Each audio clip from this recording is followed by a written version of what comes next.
to us. Why we couldn't unlock these outfits in the store?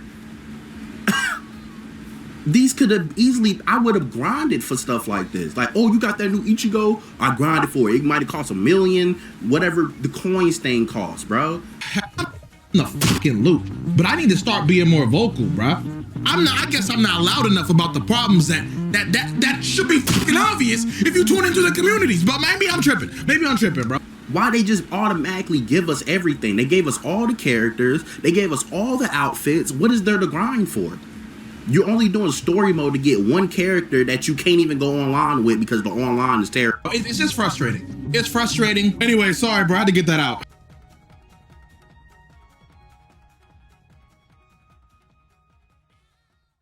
After years of playing nothing but Bleach Brave Souls, Bleach fans finally getting a new console video game, and I'm happy for y'all.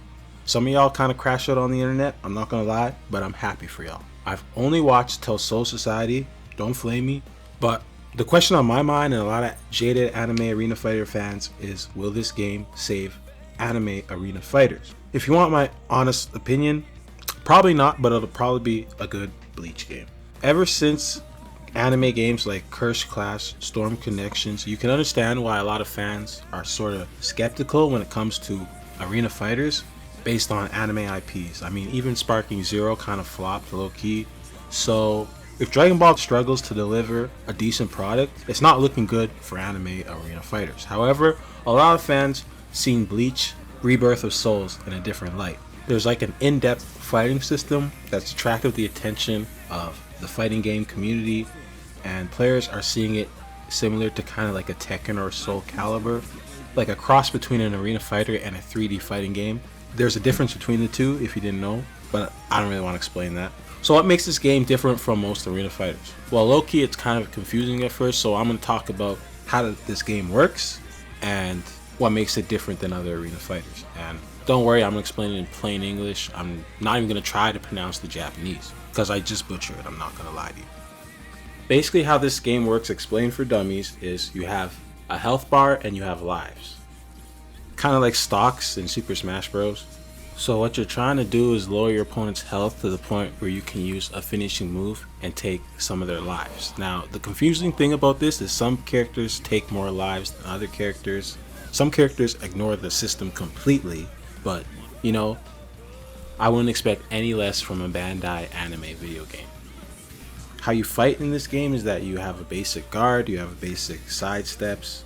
So most characters use swords, but some characters use hand-to-hand combat and even spiritual attacks like Kido from the anime. It all depends on who you pick. There are 3 basic types of attacks that everybody has access to, but then there are also certain unique attacks that only certain characters can do. For instance, every character has a basic attack, but they also have these yellow moves which are called flash attacks, and you have a heavy move which knocks your opponent back, which is the red attacks. You also have a signature move which is unique to the character. For instance, Yoriichi has a quick move where she throws a kunai from her feet. Also, you can't block forever, you have a meter. And aside from the basic stuff, every character has a spiritual pressure gauge and a reversal gauge. Now, for spiritual pressure, it's pretty unique to the character. It's a unique attack or transformation usually most of the time, but a lot of reversals are pretty universal. Like for instance, you can use the reversal gauge to perform a flash step which gets you behind your opponent, nothing personal style. There's also certain reverse actions that can be done by most characters. Characters have a parry, characters have a buff that gives them a little health and spiritual pressure, which is like your ultimate gauge. Characters also have a combo extender which raises how quickly they gain spiritual pressure, and there's also awakened states that you can do which completely changes your moveset and your damage output. So yeah, it can get pretty technical, but that's pretty much all I know about the combat. Again, certain characters just ignore all the rules, but that's how it goes with anime arena fighters. Let me know if I missed anything in the comment section. For game modes, there is a story mode that starts from the beginning of the original anime all the way to the 1,000-year Blood War. It's a lot of content, apparently like 20 hours-ish if you're not skipping cutscenes. And while I'll admit the voice acting is pretty good at times, the models are extremely stiff and it doesn't seem like there's any quality of animation going on. So if you're expecting absolute cinema in terms of quality, you should probably just stick to the anime. There's also a secret story mode that shows the story from side characters' perspectives, but I haven't experienced it, so I can't say much about it. There's also mission mode, which basically gives you missions so you can learn the mechanics of the characters. Basically, the game mode will give you certain objectives, so you pull off certain combos, movesets, so you understand, get a feel for the game. It's like a training mode. There's a battle mode, which has both local and multiplayer online versus mode.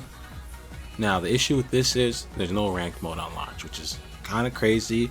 It has been confirmed that players are data mined that there will be a ranked mode eventually, but it is kind of crazy it didn't come on launch. And I was gonna go on a whole spiel about how this game could go two of either ways. It would either turn out like a Fighter Z, where it was respected by the fighting game community, maybe even ended up at EVO, or it could go the way of Sparking Zero, where it develops a toxic fan base full of cheese tactics and the game dies down in a month. And honestly, the fact that it launched with no ranked mode is a bad sign, but at the same time, let's face it, ranked modes in anime games are really super toxic and trash anyway. So on one hand, maybe they need some time to get the kinks out for a ranked mode and make sure it's more balanced, but I'm already seeing some crazy things that people can do online, so either way, it's not a good look for the Bleach game. It's kind of cope to see it otherwise. If you've played other anime games, you know. But I'm not gonna hate, like, y'all Bleach fans have y'all game. Just enjoy it for what it is for now. But yeah, no ranked mode is definitely a bad sign, no matter how you look at it.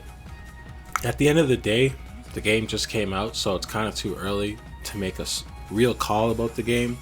I got my first impressions, but if you're wondering if you should get this game, if you're on the fence, in my opinion, you and most anime fans should develop a 1 month rule. If the game and fanfare is still hype 1 month after release, then you should consider getting the game. And if you're a Bleach fan, you don't need me to tell you, you're probably going to get this game already. If you know you're going to enjoy it, then I would say cop it early, because these games do have their best livelihood and they're just the most fun within the first month of release, because everybody's still learning, there's less cheese, there's more casuals. But yeah, after a month, the sweats kind of ruin it for everybody. So I would advise, if you're a Bleach fan who knows you want to get this as soon as you can. Get this while you can. Enjoy yourself. But if you're on the fence, I would definitely just wait for a discount or wait 1 month in and see how people feel about the game. Because Sparking Zero was crazy to watch that game's decline. And I don't want that for none of y'all anime fans. Some positive about the games is the OST is fire and the fighting looks cool. I love how y'all fight in the air, and the mechanics definitely do look technical, but on the bad side, I heard the PC optimization is pretty bad. The graphics are pretty bad on PC. Heard people say the fighting is a bit stiff or slow, at least at the start of the fight before everybody starts popping out their awakenings. Ultimately, that's up to you. I mean, you can choose to buy this game. You guys are grown, hopefully, for the most part. And if not, you can ask your mom and dad. I don't know. But what do you guys think? Will Bleach, Rebirth, or Soul save the arena fighter game genre? Because, like I said, I could either go Fighter Z route or the Sparking Zero route, or somewhere in between that. It all depends on how toxic the fans are, how receptive people are to this game outside of just arena fighter players. But that's just my personal opinion. Let me know what you guys think. That's all I really gotta say. Peace.